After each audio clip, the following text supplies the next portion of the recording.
Assalamualaikum warahmatullahi wabarakatuh. Bismillah, alhamdulillah, wassalatu wassalamu ala rasulillah Sayyidina wa maulana Muhammad wa ala alihi wa sahbihi wa mawalah.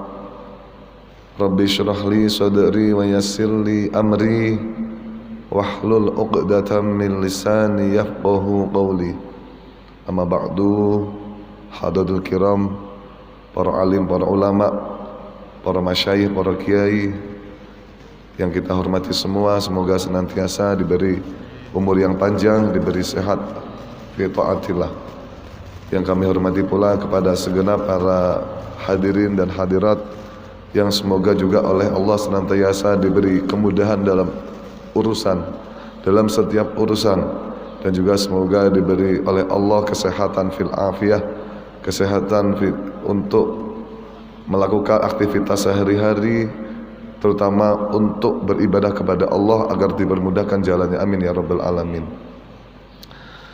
Kita kembali lagi pada pengajian rutin, yakni Cahaya Cinta Setengah Gedong. Alhamdulillah, semoga dalam pengajian ini kita bisa mengambil hikmah dan juga manfaat daripada pengajian ini. Kita tahu pengajian Cahaya Cinta Setengah Gedong setiap rutin diawali dengan pembacaan tahlil, pembacaan istighosah, ya.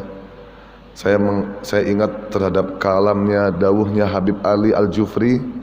Beliau mengatakan kadang sering terjadi dalam diri kita ini sulit atau sukar dalam menghadapi sesuatu, seperti mungkin gampang sumpek atau permasalahan duniawiyah yang terlalu terbelit. Lah ini kata beliau Habib Al-Jufri, mungkin saja itu berawal dari banyaknya dosa yang berada dalam tubuh kita. Pentingnya kita untuk meminta ampun kepada Allah, beristighfar kepada Allah. Agar apa? Agar dosa tersebut hilang, sehingga perkara-perkara yang sulit yang tadinya menghampiri kita ini bisa terhilangkan dengan sebab kita beristighfar tersebut. Lalu perbedaannya apa? Aku tak istighfar dhewe wae nang omah, gak usah nunggu di masjid atau gak usah bareng-bareng loh. Perbedaannya adalah kualitas doa yang dilakukan secara bersama-sama itu lebih mujarab, lebih mustajab, ya, daripada doa yang dilakukan oleh sendiri.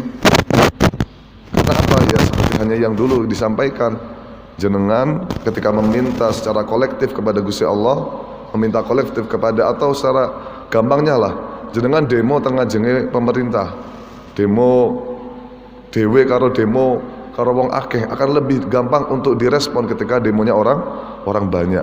Lah inilah pentingnya kita sering-sering menghadiri acara-acara majelis pengajian, ya, istighosah, tahlilan dan sebagainya lah. Ini tujuannya apa? Untuk lebih mempermudah hajat kita, lebih untuk mempermudah keinginan kita supaya dapat dikabulkan oleh Allah Subhanahu wa taala. Baik, untuk tema Cahaya Cinta, kita tahu tema kali ini adalah tema Islam KTP. Nah, tema Islam KTP ini sebenarnya sudah masyhur, istilahnya itu sudah masyhur sejak dulu. Bahkan saya ingat kayaknya ada ya sinetron Islam KTP ku enten nggih kadose lho. Lah niki kemasyhuran Islam KTP yang ada di Indonesia ini sudah merajalela di mana-mana. Mereka mengatasnamakan Islam, mereka mengatasnamakan saya beragama Islam sebagai seorang muslim, tapi beberapa syariat-syariat Islam, norma-norma Islam tidak dilakukan. Padahal kita tahu Islam itu sendiri adalah seperti halnya melakukan syahadat, melakukan sholat, puasa, zakat, haji, yang seperti halnya kisah Nabi Muhammad SAW didatangi oleh malaikat Jibril. Beliau bertanya, apa itu Islam? Islam ya semacam ini, rukun Islam yang ada 5 itu adalah Islam. Lah ini ketika ada seorang muslim yang mengaku Islam tapi tidak melakukan norma-norma yang disyariatkan, maka itu juga termasuk daripada Islam KTP. Hanya Islam saja yang ada di KTP-nya, tapi dia tidak mau melakukan syariat-syariat Islam yang berlaku untuk dia. Lah, kemasyhuran Islam KTP yang ada di Indonesia ini justru menjadi momok berat bagi kita. Bukannya malah bangga, bukan, itu justru malah momok bagi kita. Jarene Indonesia itu adalah sebuah negara yang mayoritas penduduknya agama Islam, tapi apa kualitas daripada keislaman mereka perlu ditanyakan. Sering terjadi bahkan beberapa masyarakat ini mereka dengan bangganya mengatakan, saya Islam tapi saya masih belum rutin untuk melakukan jamaah, sholat. Saya Islam tapi ternyata pas waktu bulan puasa, ya, masih banyak sekali yang nongkrong di pagi hari dengan enaknya sambil ngopi dan juga sambil ngerokok. Lah, ini Islam bagaimana? Saya pernah itu, ya, suatu saat pas bulan puasa jalan-jalan pagi di daerah Lirboyo sana, di lapangan Karangsono, ya. Dengan bangganya mereka ini, beberapa bapak di sana itu ngopi ngerokok padahal pas bulan puasa di pagi hari. Kalau yang melakukan itu perempuan masih bisa dihusnudzoni, oh mungkin perempuan ini masih ada halangan. Tapi kalau laki-laki, bagaimana ada konsep husnudzon? Oh, ini halangan apa yang ada di laki-laki ini? Masa uzur, masa haid? Ya, lah inilah yang menjadi momok bagi masyarakat Indonesia khususnya. Ya, ini apa? Mereka mengatakan Islam, memproklamirkan bahwasanya mereka ini Islam, tapi tidak mau melakukan syariat Islam itu sendiri. Kita tahu sholat itu wajib, kita tahu puasa itu wajib, ya, tapi mereka nggak mau melakukan, mereka sadar dengan hal itu. Nah, ini adalah fenomena Islam KTP yang ada di Indonesia. Dalam masalah keislaman, ya, ini ada dua. Ada yang namanya Islam KTP tadi, ya, disebutkan. Ada yang namanya Islam mahdoh, ya. Islam mahdoh itu Islam yang murni, dalam artian dia melakukan ibadah dari Allah, benar-benar ibadah. Jadi keikhlasan dia beribadah, keyakinan dia beribadah, benar-benar melakukan sesuai dengan syariat ketentuan yang diajarkan oleh Nabi Muhammad SAW. Kadang seringkali kita menjadi pertanyaan, sebenarnya apakah termasuk Islam KTP ketika orang itu hanya melakukan sholat, tapi segi batiniah dia ini tidak meyakininya. Maksudnya dalam artian kadang masih ada ghibah, masih kadang ngerasani, masih kadang gosipi, masih kadang hasud. Ada dalam segi batinnya itu banyak sekali merajalela penyakit-penyakit hati. Apakah itu juga termasuk Islam KTP? Cuma zahirnya saja yang dia ini berbentuk sholat, puasa, tapi dalam segi hati dia rusak. Apakah itu termasuk Islam KTP atau bukan? Maka dalam hal ini kita tahu, ya, Allah itu menciptakan manusia dan jin semuanya ini tujuannya untuk apa? Untuk hanya beribadah. Di masalah di luar itu konteksnya, apakah dia itu sholat terus dalam hatinya ini dipenuhi dengan rasa dengki, rasa iri hati, atau rasa bagaimana, itu urusan terakhir, itu urusan carry. Yang penting konsep daripada seorang manusia apa? Yang penting dia ini wajib untuk melakukan apa yang diperintahkan oleh Allah, seperti sholat, puasa dan sebagainya. Terlepas dari hal itu, apakah, ya, manusia ini nanti kedepannya batini hanya perlu ditata atau bukan atau tidak, itu urusan carry. Yang penting adalah melakukan perintah-perintah yang sudah diperintahkan oleh Allah Subhanahu wa taala. Toh juga ketika dia nanti melakukan sholat, mungkin saja dengan dia melakukan sholat ini secara tidak langsung dia ini juga akan menepis dari beberapa perbuatan-perbuatan mungkar. Karena innas sholata tanha anil fahsya'i wal munkar. Masalah nanti apakah kelakuan dia ini jahat, kelakuan dia ini buruk, itu terlepas dari itu kita nggak usah membahas itu. Dia hanya cukup untuk rutin melakukan sholat dan rutin melakukan sholat 5 waktu, puasa, itu sudah cukup, ya. Hikmah daripada sholat itu ya semacam itu. Dia seorang manusia ketika dia rutin melakukan sholat, dia insya Allah akan terlepas dari perbuatan-perbuatan mungkar yang menghampirinya. Begitu juga puasa. Hikmah dari puasa itu banyak sekali.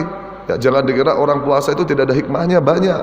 Ya, puasa itu juga termasuk daripada kewajiban seseorang muslim dari Allah kepada kita. Seperti hanya salah satu hikmah puasa itu diantaranya apa? Diantaranya adalah banyak, seperti status sosial. Dengan kita puasa kita juga merasakan, oh begini toh rasanya lapar yang dirasakan oleh orang-orang yang doif, orang-orang yang fakir miskin. Ini akhirnya apa? Akhirnya menumbuhkan rasa sosial kita. Oh ternyata lapar itu nggak enak ya. Akhirnya apa? Bersedekah kepada sesama. Ya. Dalam segi masalah yang lain, faedah orang puasa itu apa? Dalam segi jasmaninya diberi kesehatan oleh Allah. Bahkan salah satu daripada pokok penyakit itu berada di ma'dan, berada di lambung. Jadi pokok penyakit itu sebenarnya kalau dalam sebuah kitab itu ada yang mengatakan dalam lambung, pusatnya itu dalam lambung. Jadi ketika lambung itu sering dicocoki panganan, ya mangan terus tidak ada pengsterilan lah bahasanya, itu akan menjadi momok penyakit bagi tubuh kita. Tapi dengan puasa ini akan semakin lebih menyehatkan jasmani dan rohani kita itu. Ya. Selain itu pula dengan orang puasa kita akan merasa selalu diawasi oleh Allah. Kalau bahasanya adalah muraqabatullah, merasa diawasi, ya, merasa diawasi. Jadi dalam artian ketika orang ini berstatuskan Islam, maka ketika dia sudah mau melakukan sholat 5 waktu, sudah mau melakukan puasa, sudah melakukan zakat, haji, dan mengucapkan asyhadu alla ilaha illallah, itu sudah cukup. Ya, sudah cukup. Masalah itu apakah itu termasuk ibadah mahdoh atau ibadah yang zahiriyah saja, itu urusan terakhir aja. Yang penting orang itu mau melakukan hal-hal yang semacam itu tadi. Ya, saya pernah cerita. Nyuwun sewu, saya dulu haji tahun 2016. Waktu itu saya satu jamaah dengan seseorang wanita dari Kediri. Beliau mengaku, saya itu sejak kecil, ya, berada pada lingkungan orang awam. Bahkan saya sejak kecil itu bahkan sejak kecil itu makan tidak aneh atau lumrah makan makanan yang diharamkan oleh Islam seperti babi, karena nggak tahu. Ini ada fenomena di Kediri itu ada semacam itu. Dan dia ini katanya, saya ini baru taubat semenjak 6 bulan yang lalu. 6 bulan yang lalu. Jadi taubat, akhirnya dia melakukan taubat itu adalah oleh Allah diberi rizki, dia bisa berangkat haji dengan suaminya. Ya, ini luar biasa ini. Termasuk fadl minallah, ya.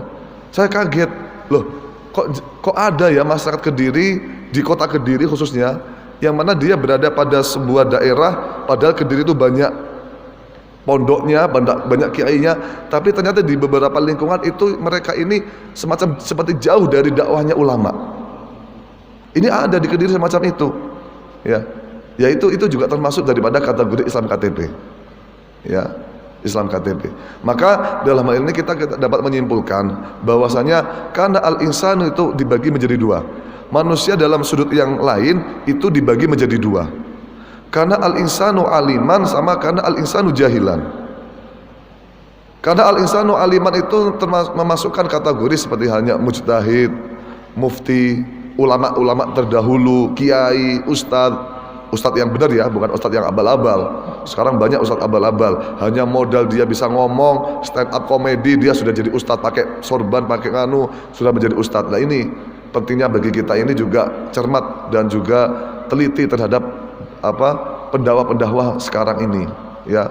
Kok apabila ada pendakwah kok dia mengajak kepada sebuah provokasi, maka pendakwah tersebut itu tidak patut untuk kita ikuti, ya. Kadang ada pendakwah yang melakukan yang namanya provokasi kepada jamaah, atau kadang ada pendakwah yang melakukan modelnya ngerasani. Nah ini pendakwah yang semacam inilah yang mungkin kurang etis bagi kita. Pun kita dakwahlah sesuai dengan apa yang diajarkan oleh Rasulullah SAW. Nah, kembali lagi, manusia dipandang dalam sudut yang lain itu ada 2. Yang tadi kita sudah tahu, ada yang namanya karena al-insanu aliman meliputi pada kiai, ulama dan lain sebagainya. Ada yang namanya karena al-insanu jahilan. Jadi manusia itu ya kalau nggak alim ya jahil, betul nggih? Kalau nggak alim ya jahil, kalau nggak pintar ya bodoh. Bodoh dalam artian bodoh dalam masalah istinbatil hukmi, dalam mencari sebuah hukum. Ya, dalam hal ini memasukkan orang awam, ya, memasukkan orang-orang yang nggak tahu, ya.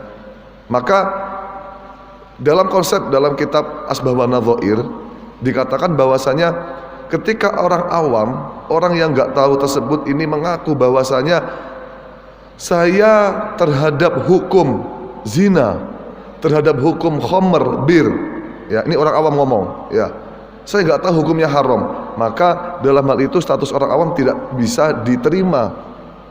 Ungkapan tersebut atau ungkapan dia mengatakan saya nggak tahu kok hukumnya zina, saya nggak tahu hukumnya arak itu apa.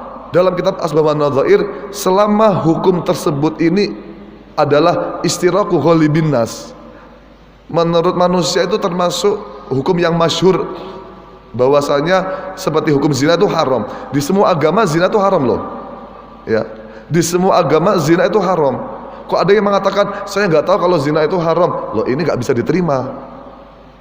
Alias apa? Tidak dimakfu dalam masalah melakukannya dia.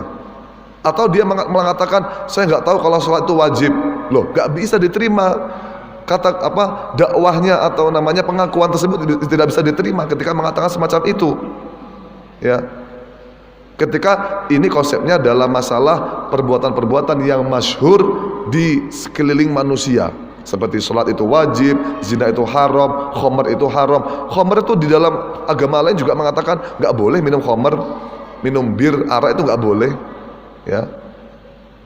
Nah, berbeda lagi kalau dia mengaku bahwasanya saya berada saya tidak tahu kalau bahwasanya ngomong dalam sholat itu batal, ya.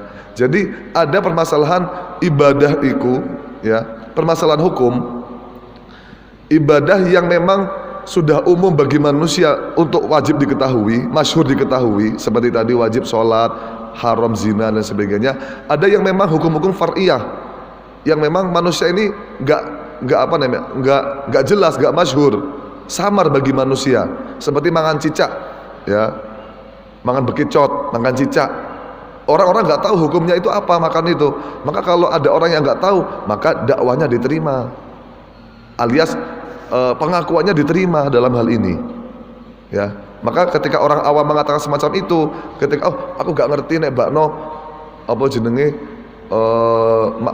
maam cicak iku haram, aku sekadung maam cicak dimakfu, akhirnya gak dapat taklif, gak dapat dosa karena gak tahu. Tapi kalau ada orang awam mengatakan saya gak tahu kalau kalau sholat itu wajib, maka gak bisa, tetap dihukumi dosa. Karena apa? Karena sholat itu adalah sebuah ibadah yang masyhur di sekeliling manusia. Nonton loh. Berbeda kalau masalah-masalah yang memang nggak masyhur seperti tadi cicak atau ngomong dalam sholat, mungkin ada beberapa yang memang nggak tahu. Contoh ngomong gini, sholat lebih dari dua kata, ya, lebih dari dua kata itu kan membatalkan. Ini kan hal-hal yang tidak masyhur dalam sekeliling manusia. Inda ghalibin nas tidak masyhur. Maka ketika dia tidak tahu hukum tersebut, ini hukumnya diterima, ya. Kecuali memang dalam permasalahan ini, ya, dia ini baru masuk Islam atau mu'alaf. Maklum orang mu'alaf ini dalam permasalahan yang masyhur di kelompok Islam ini nggak semuanya tahu. Contoh, ternyata sholat Jumat itu wajib. Maklum orang mu'alaf nggak tahu, ini nggak apa-apa, diterima dalam hal ini, ya. Mu'alaf itu apa? Orang yang baru masuk Islam. Tapi kita akan mengucap sebenarnya mu'alaf itu apa saja, nanti ada beberapa pembagian, ya. Jadi kalau ada orang yang mengatakan mu'alaf, ya ini mu'alaf, ya, orang yang baru masuk Islam. Orang mu'alaf mengatakan, ternyata zakat itu wajib bagi orang Islam. Gak apa-apa, karena dia memang orang yang qaribin fi ahdil Islam, orang yang baru masuk Islam. Dalam hal ini dakwahnya atau pengakuannya diterima, ya. Berarti dimakfu, diterima itu dimakfu, dia tidak dapat dosa. Atau dia itu berada di badiyatin ba'idatin minal Islam, dia berada pada sebuah daerah alasan yang jauh dari agama Islam, jauh dari perkumpulan agama Islam, perkumpulan dari ulama pesantren. Contoh apa? Berada di pergunungan, ya. Orang dia di pegunungan, di alasan, di apa alasan tuh? Di hutan, ya, di hutan. Orang mau cari hukum itu sulit. Di situ nggak ada kiai, nggak ada pondok, ya. Nggak ada pondok, nggak ada kiai, nggak ada ulama, nggak ada ustadz, ya. Akhirnya apa? Dia akhirnya nggak tahu kalau namanya sholat itu wajib. Nggak apa-apa kalau dalam hal ini, ya. Maka sekali lagi saya simpulkan, ketika statusnya orang awam atau jahil, ya, ketika dia mengaku bahwasanya dia nggak tahu kalau sholat itu wajib, maka ucapannya dia tidak diterima, ya, atau dakwahnya dia tidak diterima, alias dia tetap dapat hukumnya dosa, kecuali dia baru masuk Islam atau dia jauh dari yang namanya ulama atau dari daerah Islam, ya. Lah orang jahil, orang awam, ya, dia bukan baru masuk Islam, dia sudah lama Islamnya, ya. Dia baru Islamnya dan dia tidak mengetahui beberapa hukum yang tidak masyhur. Seperti apa? Seperti mangan cicak itu hukumnya bagaimana? Maka dalam hal ini pengakuannya itu tidak dipermasalahkan, alias dia dimakfu, ya, nggak apa-apa. Kadang-kadang kita sering menjumpai hal ini, ya, sering menjumpai hal ini. Contoh dalam permasalahan wanita khususnya, ya, ini saya keluar darah semacam ini, keluar darah semacam ini bagaimana? Ini adalah sesuatu permasalahan hukum yang yukhfa anhum, yang tidak masyhur bagi manusia, ya. Kalau bagaimana kalau terlanjur dia melakukan sesuatu itu, apakah salah, dosa atau tidak? Maka hukumnya dimakfu, nggak masalah, ya.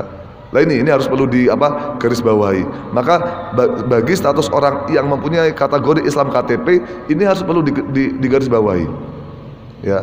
Nggak bisa Islam KTP itu nggak bisa langsung dikatakan, oh, apa yang dilakukan semuanya makfu, nggak bisa. Apa yang dilakukan semuanya diampuni oleh Allah, tidak bisa. Nggak bisa kita langsung menjudge Islam KTP ini bebas dari taklif, oh nggak bisa. Kita lihat dulu permasalahannya, ya. Kadang ada beberapa, lalu bagaimana statusnya tadi, ibu-ibu tadi, yang dia berada di sebuah daerah Kediri, kota Kediri, yang di situ banyak ulama, banyak pondok. Apakah dia terkena dosa? Apakah dia terkena taklif? Bagaimana? Maka jawabannya iya. Karena apa? Karena dia berada pada sebuah daerah yang di situ banyak kiainya, banyak pondok pesantrennya. Berbeda kalau dia berada di alas, di hutan. Nah, ya. Tapi kalau dalam hal ini saya pernah, ya. Kalau niku pernah waktu saat saya berada pulang dari Surabaya sampai di Semampir. Semampir perapatan itu kan banyak orang-orang jalanan itu, ya, nyun sewu, yang tindian, yang nopo nyun sewu, maksudnya tatoan, ya, yang pokoknya di pinggir jalan itulah, yang ininya ditindik kayak India itu, ya, terus tatone macam-macam lah. Saya sempat bilang semacam ini di mobil itu, nyapo to wong koyok ngono kok dilakoni, kurang kerjaan ae, apa gak nyusahni wong tuwani koyok ngono iku, numpak truk gandol dan sebagainya, kurang kerjaan, malah nambah-nambah dosa wong tuwane, ya. Maka langsung saya ditegur sama orang tua saya, Ahmad, ojo koyok ngono, sapa ngerti sing salah untuk mereka, sapa ngerti sing salah kita awake dhewe sebagai orang Islam, sebagai orang pesantren. Sapa ngerti sing salah kita, kenapa dakwah kita tidak sampai kepada mereka. Maka dalam hal ini kita juga jangan sampai menyalahkan orang-orang yang modelnya Islam KTP, ojo sampai, ya. Kita harus berhusnudzon lah. Pokoknya setiap langkah kita harus berhusnudzon kepada setiap orang. Nah, ya. Nah, maka ketika orang itu statusnya sudah berada pada posisi tersebut, ya, Islam KTP, ya. Lalu dia ingat, oh, ternyata saya ini selama ini salah. Saya meremehkan yang namanya sholat, saya meremehkan yang namanya puasa, ya. Maka ketika dia tobat, apakah status perkara yang dia tinggalkan itu hukumnya wajib diqodoi atau tidak? Maka hukumnya wajib untuk dikodoi. Sebatas mana dikodoinya? Sebatas dia ingat dia tidak melakukan perkara itu. Kalau seandainya dia tobat pada umur 40 tahun, dia ingat dia tidak melakukan sholat secara rutin pada umur 11 tahun. Dari 11 sampai umur 40 tahun dia ingat dia meninggalkan sholat banyak lah. Ya dia ingat-ingat, dia iling-iling. Kira-kira sholat berapa yang saya tinggalkan? Maka itulah yang harus ditanggungkan. Nggak boleh membayar fidyah, nggak boleh, nggak bisa semacam itu, harus dikodoi. Sama puasa juga, ya. Puasa juga, kalau dia ingat, oh ternyata saya meninggalkan puasa ini selama 4 tahun, ya wajib dikodoi semuanya. Dan juga bayar fidyah kalau dalam hal ini. Maka sering terjadi ya dalam konsep kita ini, khususnya di Indonesia, ada yang namanya fidaan. Lurus sebutan fidaan. Fidaan itu adalah untuk melebur sebuah dosa, dan biasanya dilakukan setelah orang itu meninggal dengan membaca kulhus banyak 1000 kali bagi sang keluarga. Tujuannya apa? Untuk meleburkan dosa bagi sang mayit. Ini fidaan. Ada yang 1000, ada yang 100.000, ya macam-macam. Ya, ada yang 7 hari, ada yang 40 hari. Ini fidaan yang semacam itu. Tujuannya untuk apa? Melebur dari dosa-dosa yang ada. Nah, maka dalam hal ini konsep orang mu'alaf, konsep orang mu'alaf ini tadi yang mengatakan saya tidak tahu kalau sholat itu wajib atau bagaimana, ini dimakfu, diterima, dakwahnya diterima, pengakuannya diterima. Ya, mu'alaf itu ya adalah orang yang baru masuk Islam.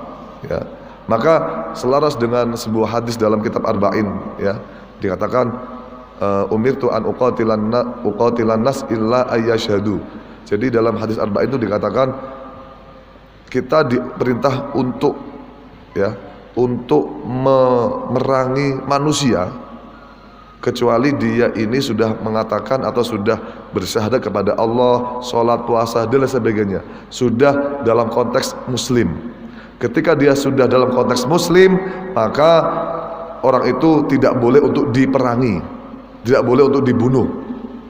Ya, sebenarnya hadis ini juga menjadi polemik. Ya, banyak orang-orang ekstremis, banyak orang-orang radikalis, ya, mereka membunuh orang non muslim, merangi orang kafir, ya, ngebomi gereja karena beberapa landasan dengan hadis ini. Pokoknya dia itu tidak muslim wajib untuk diperangi. Ternyata beberapa mufassirin, ya, ini mengatakan sebenarnya linnas ini, ya, kata Anas ini tidak bisa langsung dimasyhurkan bagi orang kafir semuanya, enggak bisa ditafsiri atau dijelaskan semua orang kafir, enggak. Dalam Quran juga mengatakan faqtulul musyrikina kafah, masa kudu dibunuh kabeh musyrik, ya enggak. Ini juga ada perinciannya, ya, yakni Anas di sini perinciannya adalah perincian bagi orang non muslim yang memerangi atau yang menghunus senjatanya kepada orang muslim atau yang namanya kafir harbi.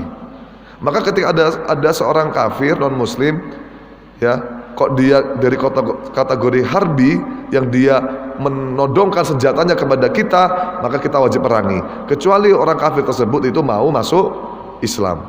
Ya, kalau sudah masuk Islam bagaimana? Kalau sudah masuk Islam maka wajib untuk kita lindungi, ya, wajib untuk kita lindungi dalam segi harta maupun dalam segi nyawanya dia, kecuali ada hal-hal yang berhubungan dengan hakul Islam. Seperti contoh, dia wes masuk Islam, ya, masuk Islam, ternyata dia mencuri.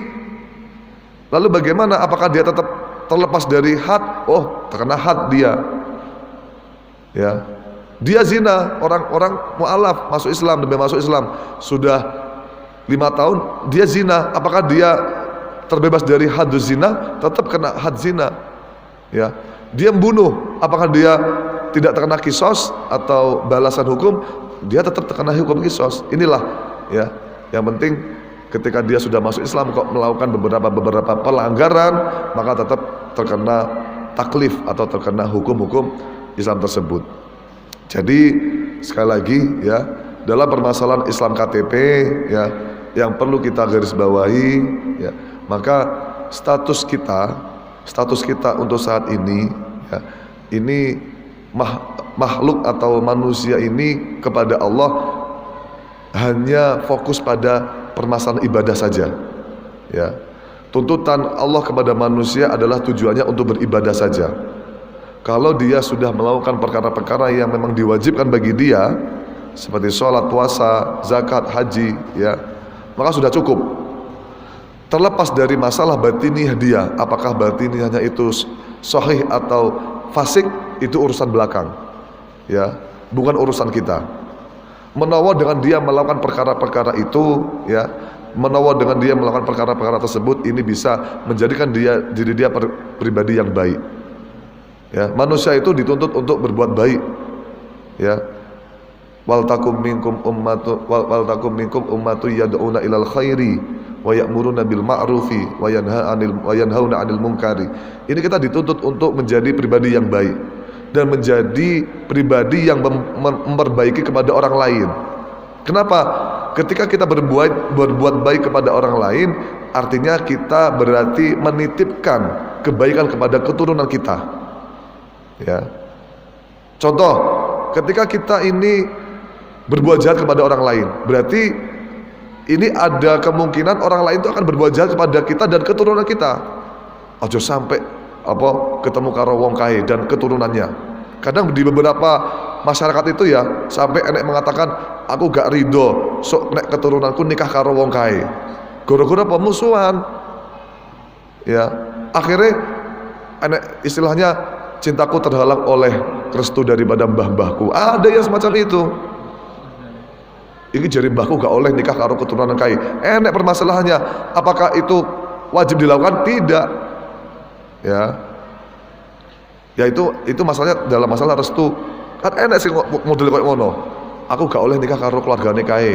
Nyapa soale mbah buyutku wis nyabdo gak oleh nikah kalau keturunannya cah kae. Ya. Jadi kuwi akhirnya jadi sinetron, cintaku terhalang oleh restu daripada mbah buyutku. Lah ini kan repot semacam ini. Ya, tidak ada dalam permasalahan nikah itu tidak ada semacam hal itu. Maka dalam ini zahiriyah, manusia itu kadang dipandang dalam segi zahiriyah, ya, untuk permasalahan orang awam, ya, untuk permasalahan orang awam.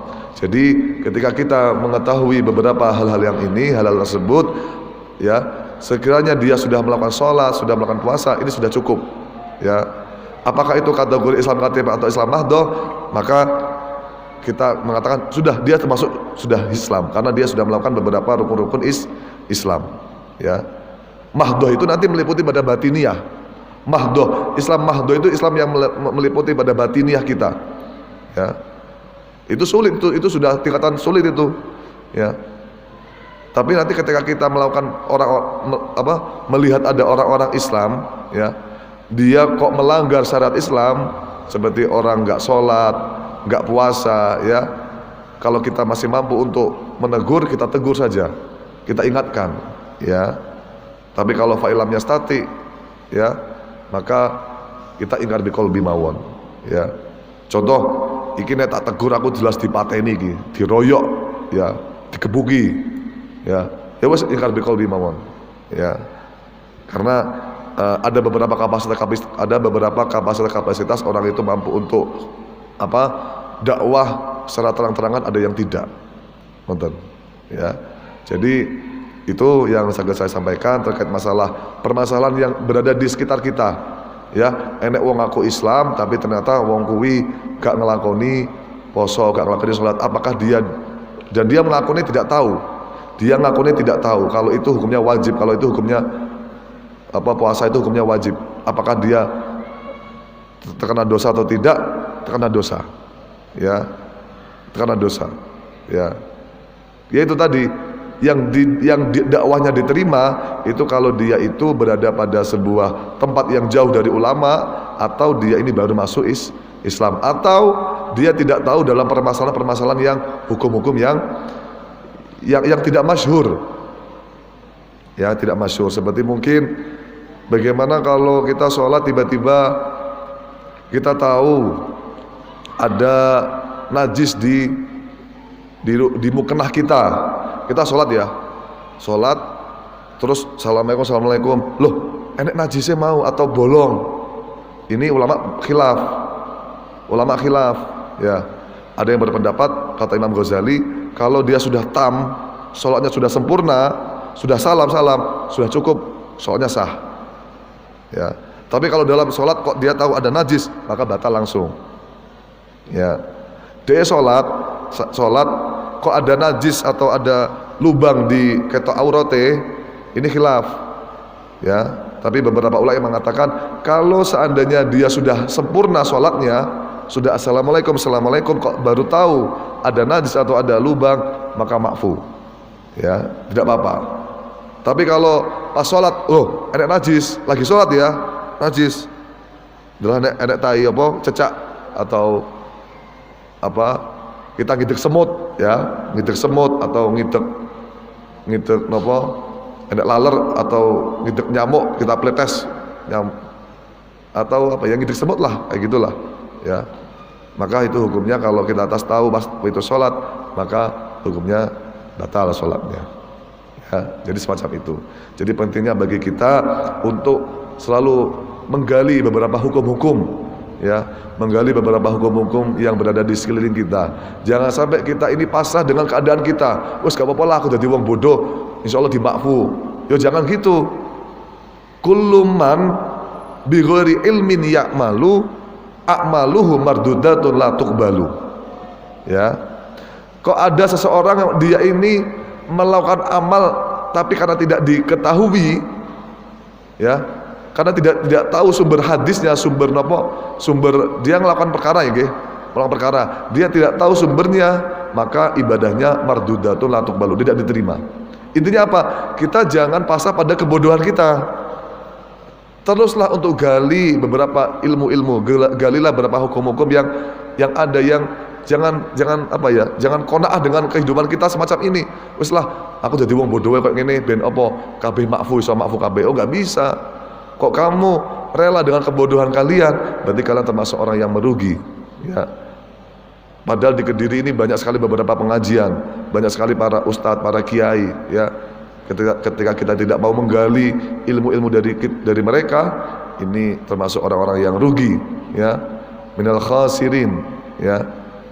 Nah jadi sekali lagi dengan semacam ini ya, dengan adanya pengajian semacam ini, kita harapkan semoga masyarakat sekitar Kediri ini bisa lebih paham betul tentang beberapa hukum-hukum yang ada ya, bisa bermanfaat barokah untuk khususnya di daerah kota Kediri, bisa tahu beberapa hukum-hukum yang sebenarnya ini wajib bagi kita ya.